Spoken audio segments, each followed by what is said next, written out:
Buenos días a todos y bienvenidos a esta nueva jornada, ¿no?, de casos clínicos en enfermedades raras que se organiza en la Comunidad Valenciana gracias a la Sociedad Valenciana de Hospitalaria y con el patrocinio de Kiowa Kirin y Alexion, ¿no? Desde luego es un placer volver otra vez a esta continuidad, ¿no?, de casos clínicos tan interesantes, y hoy para presentar la aportación que hacen desde el Hospital Clínico de Valencia con el doctor Antonio García Molina, y al que va a presentar nuestro compañero y jefe de servicio, el doctor Manuel Alós, como sabéis, jefe de servicio de farmacia del Hospital Clínico. Y Manu, yo no tengo más, cuando quieras empiezas tú la presentación de tu compañero y el tema en concreto que nos ocupa hoy, que si no me equivoco era micosis fungoide. Muy bien, pues muchas gracias, José Luis, y primero que nada sumarme a los agradecimientos a los patrocinadores y a la Sociedad Valenciana de Farmacia Hospitalaria por darnos la oportunidad de estar aquí. Y os voy a dejar inmediatamente con Antonio García Molina, que es el residente de cuarto año del Servicio de Farmacia del Hospital Clínico Universitario de Valencia, que es quien intensamente ha preparado este caso, del que además tiene una vivencia personal, ¿no?, en su periodo de rotación por hematología. Así que sin más os dejo con Antonio y nos vemos luego más tarde. Venga, bueno, cuando quieras. Bueno, muchas gracias Manu y José Luis, y bueno, gracias también a la Sociedad Valenciana por la organización de estas jornadas tan interesantes que, bueno, nos permiten, pues eso, conocer este tipo de enfermedades que no son tan comunes, y la verdad es que es bastante interesante. Voy a ver si puedo compartir la presentación. Aquí lo tenemos, vale. Vale, bueno, pues como ya hemos adelantado, mi caso clínico sobre micosis fungoide. Y nada, bueno, yo soy Antonio, como ya han dicho, el R4 de Farmacia del Clínico. Esta es un poco la estructura que va a seguir la presentación. Nada, vamos a hacer una introducción de la enfermedad, vamos a ver un poquito la etiología y la patogénesis, cómo se diagnostica, y luego vamos a ver también en lo que se basa el tratamiento, que básicamente pues vamos a tener dos tipos de terapia, que es la terapia tópica, la terapia dirigida en piel, y luego también la terapia sistémica. Y luego ya pasaremos a la descripción del caso clínico y unas conclusiones. Bueno, pues en principio el nombre de la enfermedad, yo cuando me dijeron tienes que hacer un caso clínico de micosis fungoide, pues pensé, bueno, pues ¿qué hongo vamos a estudiar hoy? ¿Esto qué es? Pero en realidad no, esto en realidad es un trastorno hematológico, es un trastorno linfoproliferativo, y el nombre de la enfermedad viene por el tipo de lesiones, la clínica que vamos a ver, que son la afectación es principalmente cutánea, y el aspecto de las lesiones, como ahora veremos, pues pueden parecer o pueden asemejarse a una infección fúngica. Esta enfermedad, bueno, pues se describió por primera vez en 1806 por Jean-Louis Alibert, y bueno, pues eso, el nombre de la enfermedad es por la apariencia de las lesiones y no por su etiología. Bueno, pues como he dicho, es un trastorno linfoproliferativo cutáneo primario, de hecho es el más frecuente, y la incidencia es entre 0,5 y 0,7 casos por 100.000 habitantes y año, por lo cual pues lo podemos clasificar como una enfermedad rara por su incidencia. En cuanto a la patogénesis, pues bueno, realmente es un linfoma cutáneo, como hemos dicho. Es un linfoma cutáneo de células TCD4, helper. Y bueno, para entender un poco cómo se va a dar esta afectación cutánea, pues hay que entender un poco cómo funcionan los mecanismos de tráfico leucocitario y las características que van a tener estos linfocitos para afectar a la piel. Básicamente, pues lo que van a tener de característico estos linfocitos es la expresión de ciertos marcadores que van a interaccionar con la superficie, con la parte luminal de los vasos sanguíneos, de manera que se va a producir esta interacción principalmente entre el CCR4, que va a ser un marcador importante, como ya veremos también en el tratamiento, Y esto pues, va a llevar una serie de interacciones con las moléculas de adhesión, como CCL17 o la S-lectina y el antígeno leucocitario, una vez que ya penetran en la epidermis, vamos a seguir teniendo una expresión de ciertos marcadores que nos va a llevar a un cierto tropismo, sobre todo hacia las células de Langerhans, donde se van a formar los microtúbulos de Potriers, y también hacia los queratinocitos que, bueno, pues tienen también un cierto carácter pues de liberación de citoquinas que van a atraer también a estos linfocitos. De esta forma, pues vamos a tener ciertas características que vamos a poder ver mediante histología y mediante inmunoquímica para establecer el diagnóstico de micosis fungoide. Y bueno, los linfocitos van a ser atípicos en cuanto a morfología, que ahora también lo veremos. En cuanto al diagnóstico, pues tenemos varios criterios que nos van a ayudar a establecer el diagnóstico. Vamos a tener criterios clínicos, luego criterios histopatológicos y criterios de biología molecular e inmunofenotipo. Vamos a ver un poquito más los clínicos porque son los que más tenemos que entender quizás nosotros. Vale, pues clínicamente vamos a ver varios tipos de lesiones. Realmente es una enfermedad que varía mucho y, de hecho, dentro de la propia micosis fungoide hay muchos subtipos en función de las lesiones clínicas que vamos a ver. Tiene varias características, por ejemplo, la extensión al diagnóstico, que es un factor de agresividad y de mal pronóstico. Es decir, cuanto mayor zona afectada será el diagnóstico, en principio puede ser pues un factor de gravedad. Aunque es verdad que es una enfermedad de curso lento, es decir, aunque es un trastorno linfoproliferativo, es prácticamente indolente y es muy lento, y a la hora del tratamiento lo vamos a tratar prácticamente como una enfermedad crónica, que vamos a intentar cronificar. Va a haber también predominancia en las zonas no fotoexpuestas, porque al final la radiación ultravioleta va a hacer que la piel o que las células proliferen más despacio. Por lo tanto, esta va a ser también una característica clínica. Y bueno, como ya he comentado, que son lesiones muy variables, que pueden variar a lo largo de la enfermedad y que pues vamos a tener que ir probando tratamientos e intentar de controlar la sintomatología clínica. Luego, en cuanto al tipo de lesiones, pues principalmente, aunque como digo, hay más tipos y luego pues habrá más subtipos de micosis fungoide, pero principalmente vamos a diferenciar entre fase de parches, lesiones en placas y, bueno, lesiones en forma de tumores. Que aunque, bueno, aquí lo llamo fases, realmente no son excluyentes y pueden coexistir.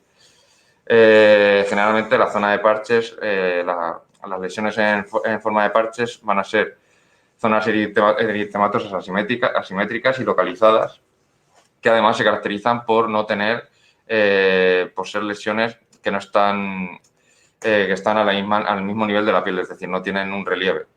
Esto es lo que la diferencia de las lesiones en placa, que suelen ser lesiones más pruriginosas, que son más molestas y que sí que vamos a tener ya cierto grosor en las lesiones, y generalmente se ve mayor superficie corporal afectada. Y luego tenemos pues tumores cutáneos, que es cuando las células crecen de forma vertical y entonces se producen estos abultamientos y estos tumores.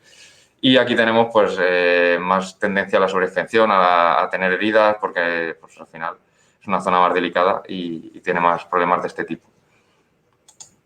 Aquí, bueno, aquí vemos un poco clínicamente cómo se verían estas lesiones. En la imagen de la izquierda, en la A, tenemos lo que sería una lesión en forma de parches.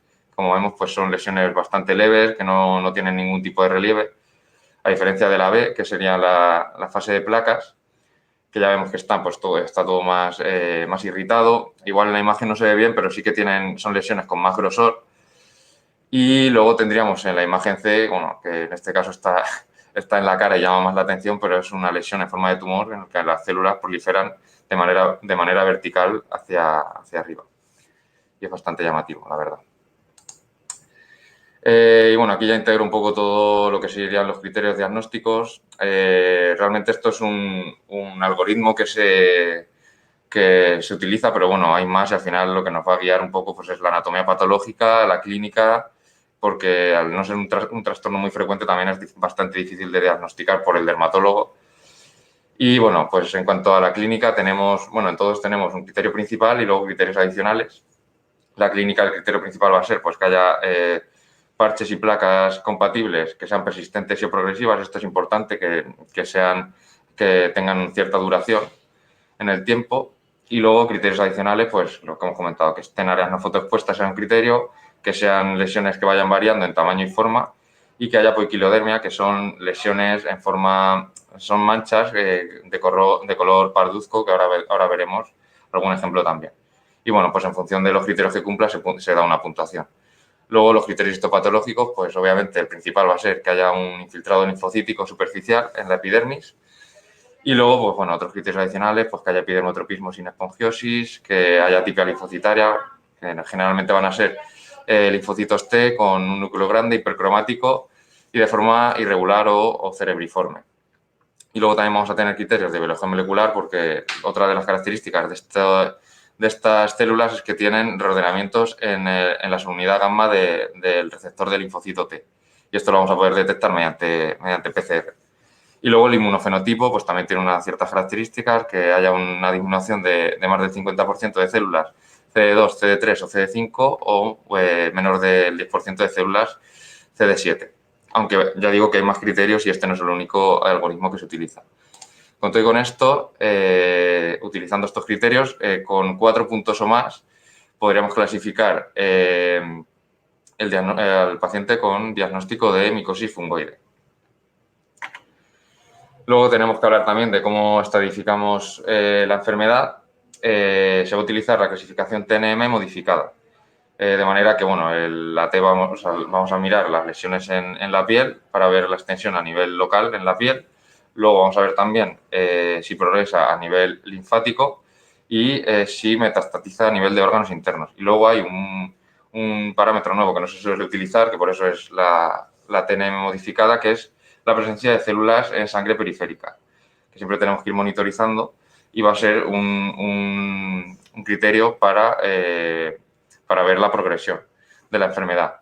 De hecho, bueno, también tenemos el síndrome de Sézary, que realmente, aunque es una enfermedad que está bastante relacionada con la micosis fungoide, muchas veces se considera una progresión hematológica de la micosis fungoide.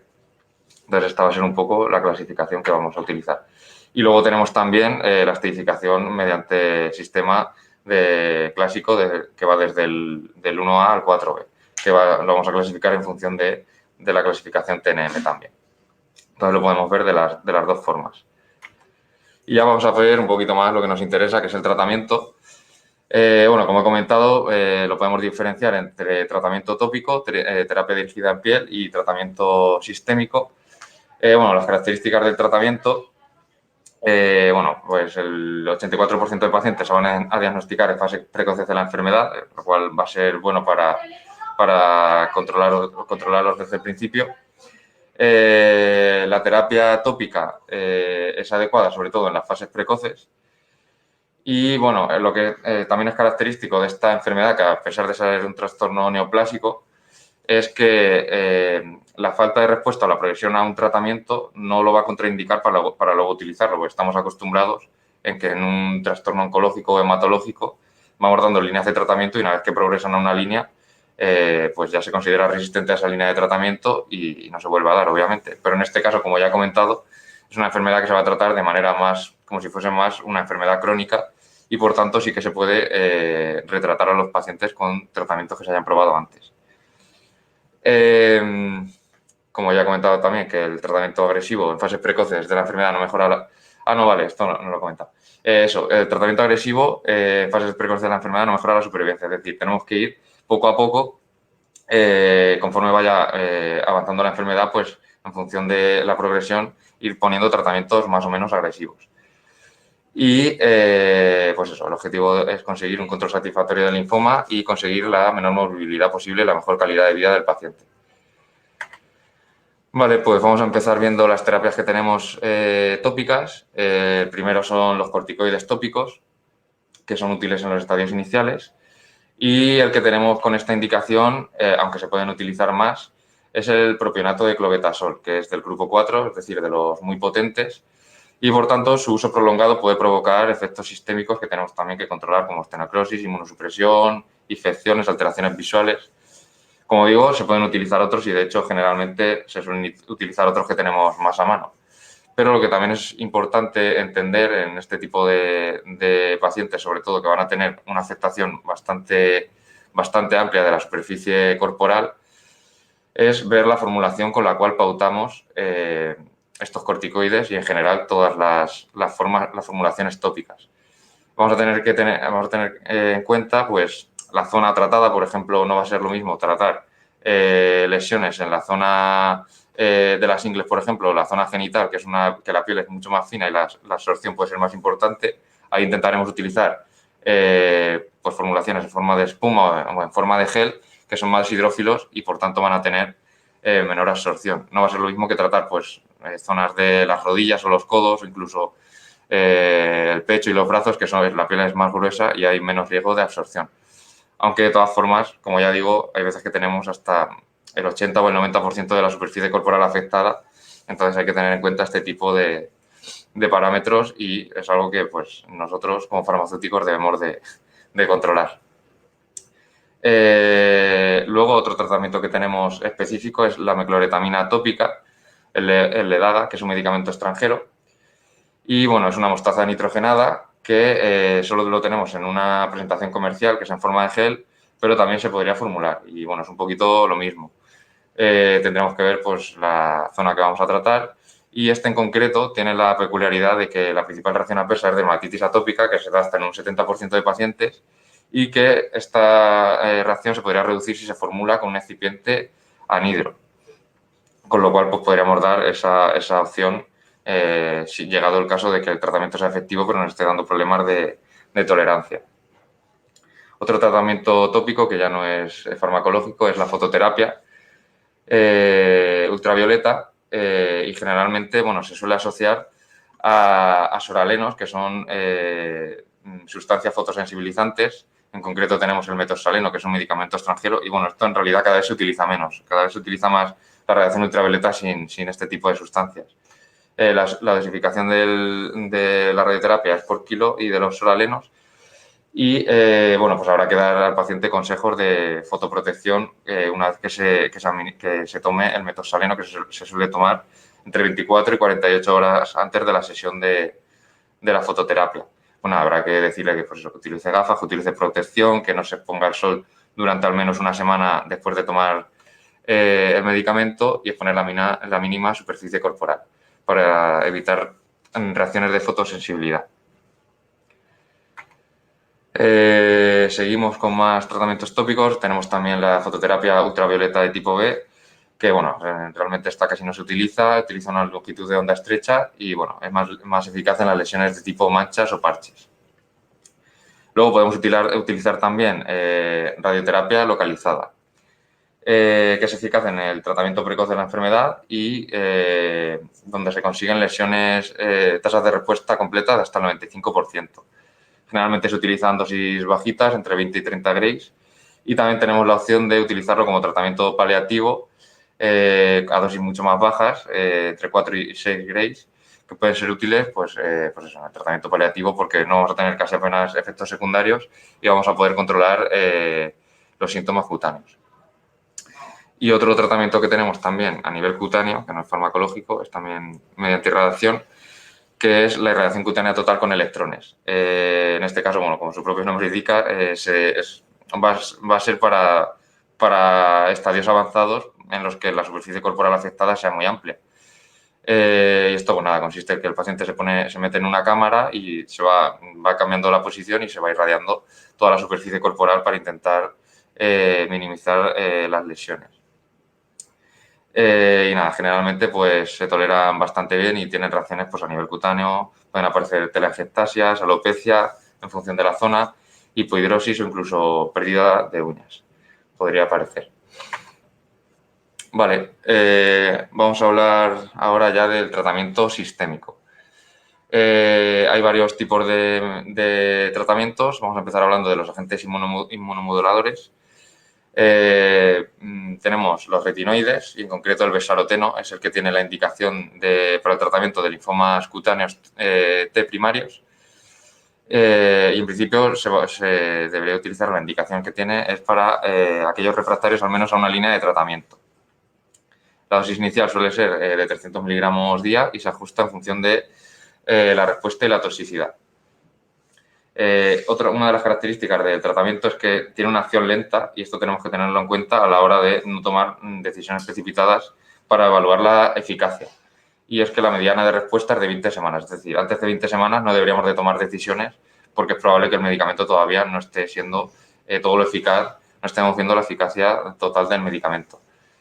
Y luego, como reacciones adversas características, pues tenemos las alteraciones metabólicas que son muy frecuentes, en concreto pues el hipotiroidismo, dislipemias o pancreatitis.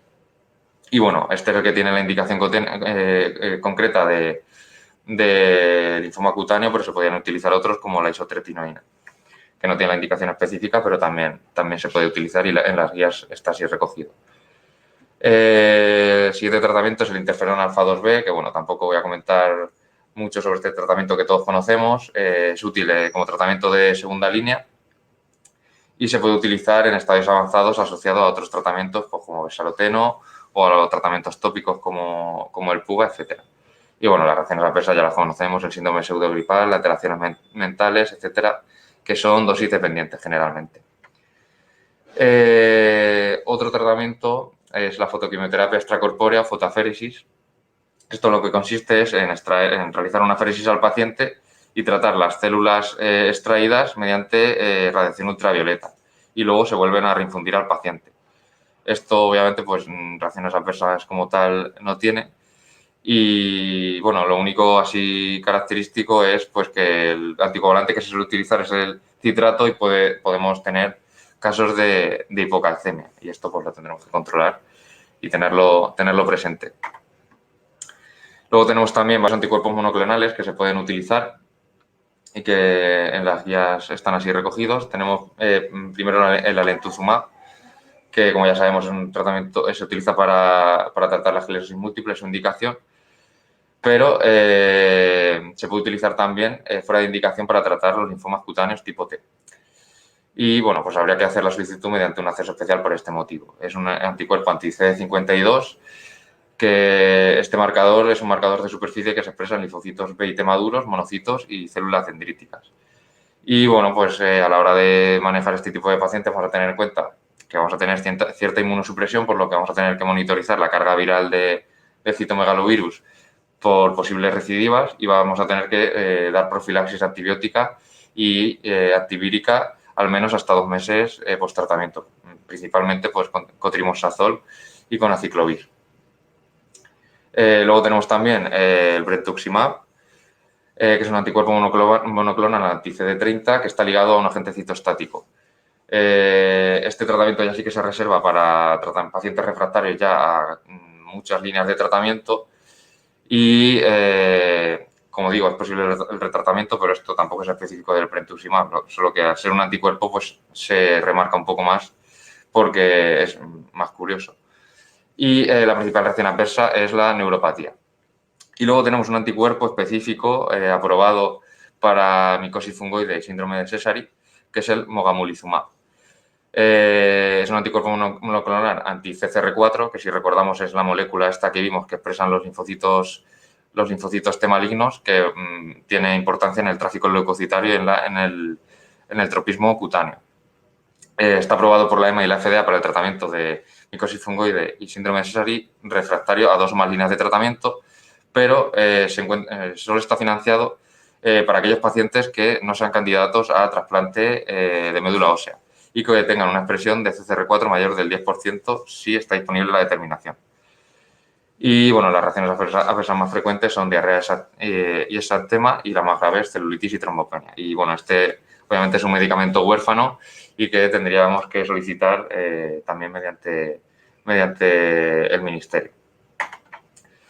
Y luego tenemos tratamiento de quimioterapia clásica, pero aquí hay que destacar que en general la quimioterapia no es eficaz porque al ser una enfermedad de progresión lenta, los agentes citostáticos van a ser menos eficaces. Tenemos el metotrexato, que se utiliza a dosis bajas y por vía oral. Es decir, no se utiliza a dosis en las que solemos ver los linfomas de otro tipo. Y bueno, la dosis suele ser 25 miligramos por semana, con una dosis máxima de hasta 75 miligramos por semana.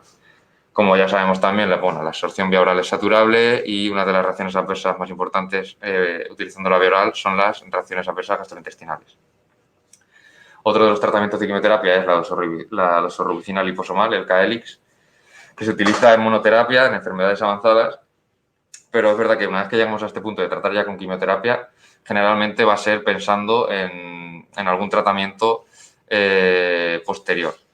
Igual que con otros agentes quimioterápicos ya con esquemas propios del linfoma que se utilizan en nuestros linfomas como el ICE o el GEMOX, que se pueden asociar a brentuximab, pero bueno, como ya digo, y como ya veremos en el caso clínico, cuando se utilizan este tipo de quimioterapias ya vamos a estar pensando generalmente pues, en un trasplante, porque es una enfermedad que no conseguimos controlar de otra manera. Y luego, bueno, así como tratamientos más innovadores y menos convencionales, están los inhibidores de la histona de acetilasas, que aquí tenemos la romidepsina y el borinostat, que están aprobados por la FDA. En Europa no están aprobados, por lo que habría que impedirlos mediante uso compasivo y gestionarlos como medicamentos extranjeros. Y bueno, del borinostat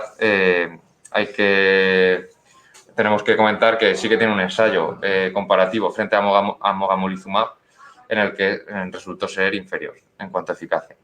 Y luego, bueno, pues otros tratamientos que se están probando que no tienen ensayos clínicos ni nada, pero que se pueden llegar a utilizar, como son el prolatraxato, pembrolizumab como inmunoterapia o bortezomib y lenalidomida.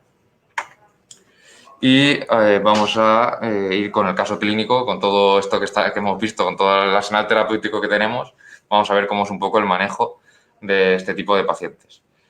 Bueno, pues en nuestro caso era un paciente varón de 40 años que fue derivado al dermatólogo por el médico de atención primaria tras presentar lesiones cutáneas pruriginosas que refería tener desde la infancia y que actualmente estaban en la zona de la cadera y de los glúteos.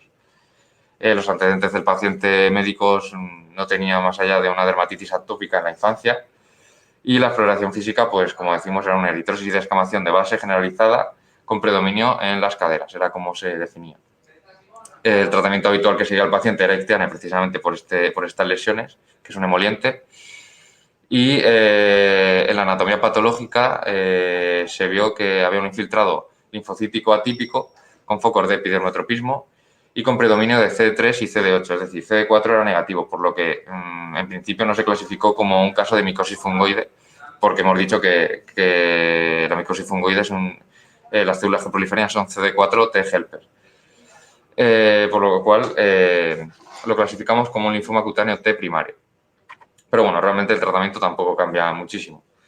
Se intentó en primer lugar pues, tratamiento tópico con metilprednisolona en la zona de las lesiones y de loratadina 5 miligramos vía oral. Y el tratamiento emoliente se continuó y además pues, se recomendaron medidas higiénicas como baños de sol. Bueno, baños de sol no es más que exponer las lesiones al sol para que, como hemos dicho, la radiación pues, se intente de esta manera controlar un poco la sintomatología cutánea y pues tener higiene de las zonas para evitar infecciones, etc. Tras 3 meses de tratamiento, cuando volvió el paciente a consulta, vimos que las lesiones no mejoraban y por tanto pues teníamos que plantear otro tipo de tratamientos quizás un poco más agresivos. En este momento pues se empezó con el tratamiento sistémico. Se quitaron los corticoides tópicos y se empezó el besaroteno, que la presentación es de 75 miligramos, y se pautaron 5 comprimidos al día vía oral.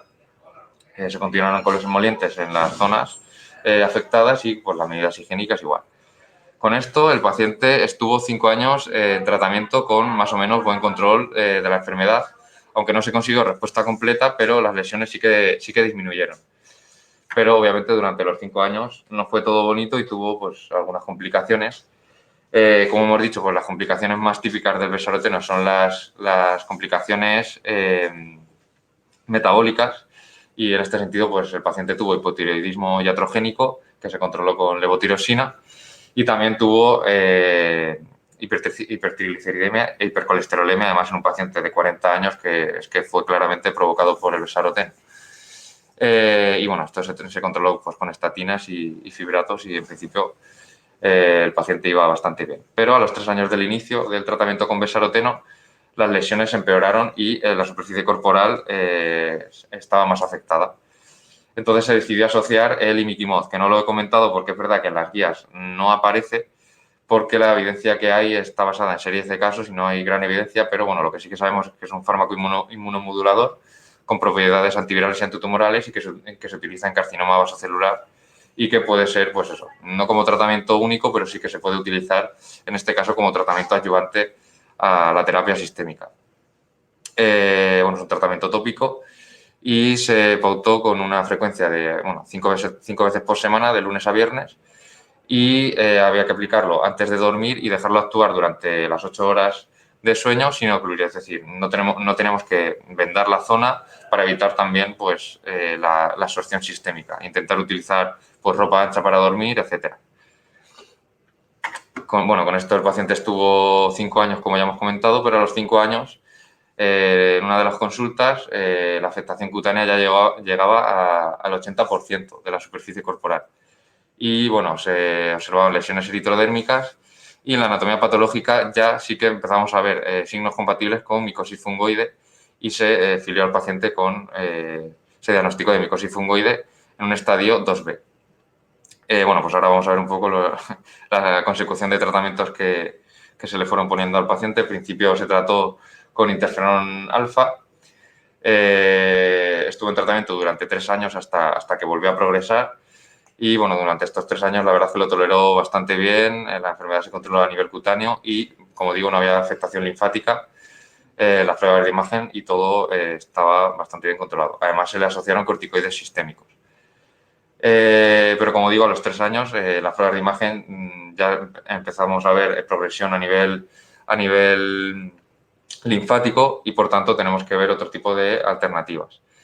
Se planteó la terapia PUVA, que en este caso sí que se utilizaron los soralenos, pero la respuesta fue muy pobre, aumentaron las adenopatías y en 5 meses de tratamiento se cambió de tratamiento y se probó la radiación corporal total con electrones, que la verdad es que fue bastante bien tolerado y se le asoció, aquí vemos una de las características, el Bessaroteno otra vez, aunque ya lo habíamos utilizado en primera línea, lo volvimos a utilizar.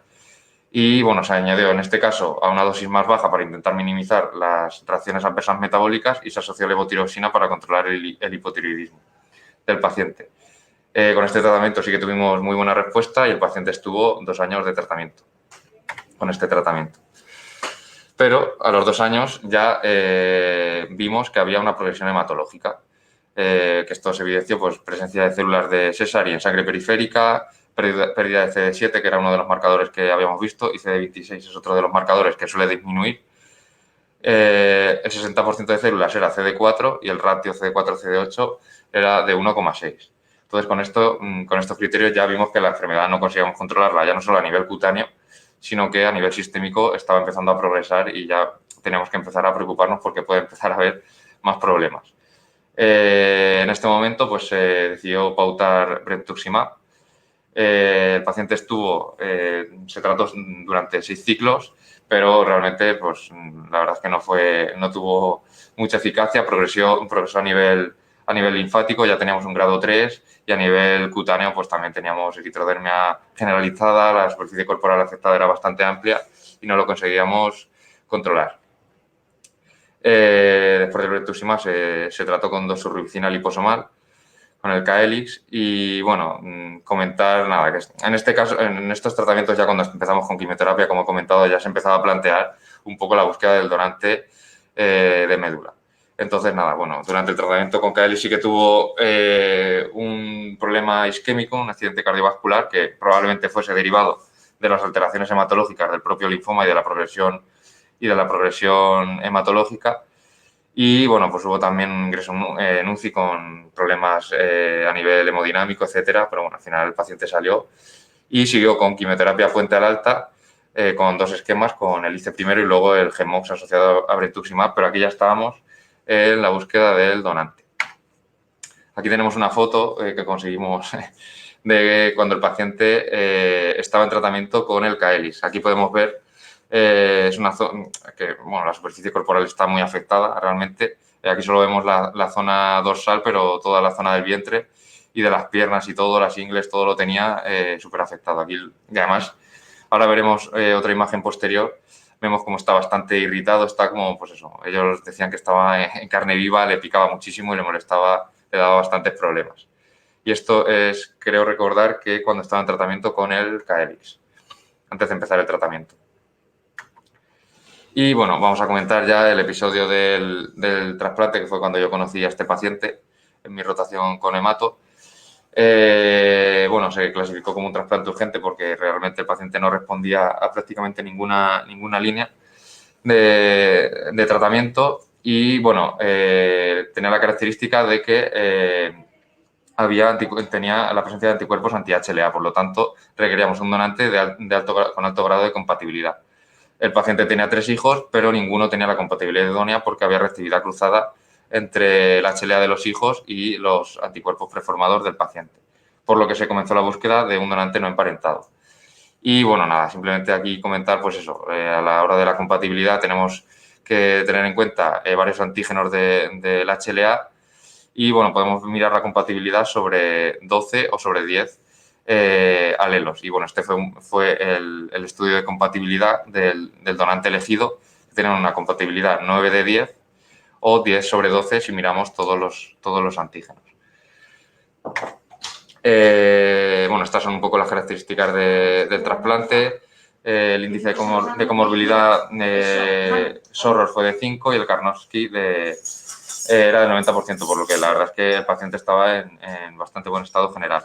El acondicionamiento utilizado fue de intensidad reducida, que realmente es el mismo que el mieloablativo, pero a dosis menores, y fue con tiotepa, fludarabina, busulfán. Y la profilaxis del H, que se trató, bueno, el tratamiento más utilizado es la ciclofosfamida post-trasplante y luego el mantenimiento con sirolimus y micofenolato. Y bueno, realmente las incidencias durante el trasplante, el paciente lo toleró muy bien, tuvo un pequeño síndrome febril que no fue muy grave, mucositis de grado 1, que realmente es una mucositis para lo que se suele ver en este tipo de pacientes bastante leve. Tuvo varios episodios de sobredosificación de sirolimus que se controlaron, pues eso, como mediante la monitorización farmacocinética, y lo único que dio un poco más de pelea fue una epistaxis bilateral que requirió de la interconsulta a los otorrinos para hacer taponamientos y que lo controlasen, pero al final se consiguió controlar. Y aquí vemos las imágenes del estado en el posttrasplante, que como vemos también la superficie corporal es afectada, es muy amplia, pero las lesiones es verdad que están menos irritadas, son lesiones en placa, y en la imagen de la izquierda podemos ver la poquilodermia que antes comentábamos, que son las manchas típicas de color así marrón, parduzco, y la verdad es que el paciente, yo cuando lo vi dije, madre mía, esto, pero la verdad es que no se quejaba y decía que ahora estaba bastante bien, y el estado general del paciente para llevar 2 semanas post-trasplante fue bastante bueno, la verdad. Y bueno, nada, ya en el post-trasplante, como digo, el ingreso fue de 1 mes o así, se fue de alta. Y en el post-trasplante pues ya se vio que la respuesta hematológica era muy buena, el quimerismo era completo. El quimerismo lo que mide es el porcentaje de células que hay del donante y el porcentaje de células que hay del huésped, que lo que nos interesa es que el 100% sea del donante, es lo que se busca siempre. En este caso era así, el quimerismo era completo. Y sí que es verdad que tuvo pues una progresión a nivel cutáneo que actualmente se está valorando si es una recidiva o si es una progresión cutánea o si es un H cutáneo. Y nada, pues simplemente pues ver todo el tratamiento que lleva actualmente el paciente, que es un tratamiento pues complejo, bueno, como todos los tratamientos hematológicos obviamente, pero que además en este caso lleva asociado el tratamiento por parte de dermatología y siempre está en control con estas 2 especialidades. Y nada, bueno, para no extenderme mucho más, vamos a pasar a las conclusiones. Lo que nos tenemos que llevar es, pues nada, que la micosis fungoide es una enfermedad de etiología hematológica, aunque por su nombre no lo parezca, con síntomas cutáneos y de evolución lenta, que el control de la enfermedad y los síntomas requiere un abordaje multidisciplinar, principalmente entre hematología y dermatología, que van a tener que estar siempre en comunicación para para evaluar y tratar al paciente, y que nosotros como farmacéuticos pues vamos a tener el papel de la conciliación del tratamiento entre el tratamiento hematológico, el tratamiento tópico pautado por derma y también, pues obviamente, la educación al paciente en el curso de su tratamiento. Bueno, también que dada la baja incidencia de la enfermedad, la evidencia de los tratamientos es limitada y que muchos de los tratamientos requieren pues, gestión especial por ser medicamentos huérfanos como el mogamulizumab o extranjeros, y que, bueno, pues también como farmacéuticos es importante comprender la terapia tópica, y porque también ellos te preguntan cuando eres farmacéutico, pues el dermatólogo me ha dicho que me ponga esta crema o que me ponga la otra, esto está bien, está mal, entonces es importante conocerlo, así como ya hemos comentado, pues los temas de formulación, pues en función de la localización corporal y de las características de las lesiones. Y nada, con esto yo en principio pues ya he terminado la presentación. A ver. No sé si esto está... A ver, aquí. Vale.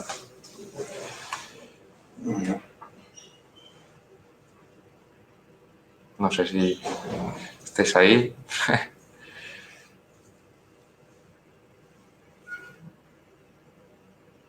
De tiempo creo que ha ido bastante bien, ¿no? José Luis. ¿Tienes alguna pregunta ya en el chat? No sé si hay alguna pregunta.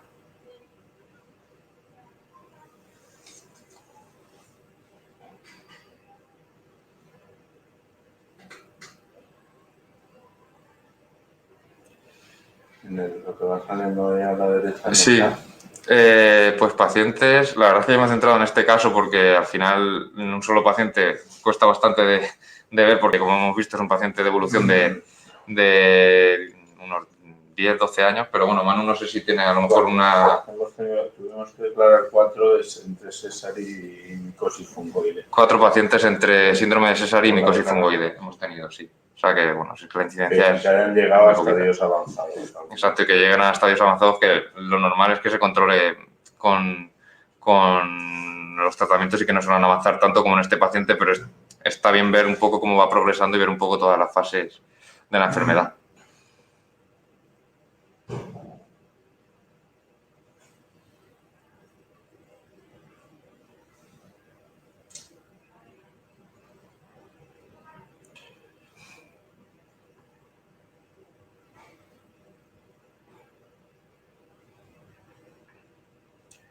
Sí, al final los graves son los que más repercusión tienen por el tipo de tratamientos que llevan, está claro. Los leves, pues al final es más tratamiento tópico, que bueno, también los podemos ver, pero al final se manejan más pues, a nivel de primaria y con el dermatólogo, y quizás nosotros desde el hospital pues no los vemos tanto.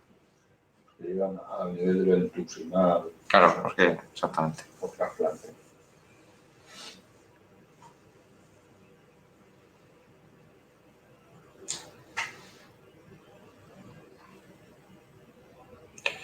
Muy bien, pues nada, si no tenemos más preguntas, por nuestra parte ha sido un placer y nada, nos vemos en la próxima. No sé si Manu quiere despedirse. Bueno, pues muchas gracias a todos, sobre todo a Antonio, que ha hecho un caso clínico muy bonito, muy interesante. Muy bien, y nada, hasta la próxima. Bueno, luego. Vamos, esperamos.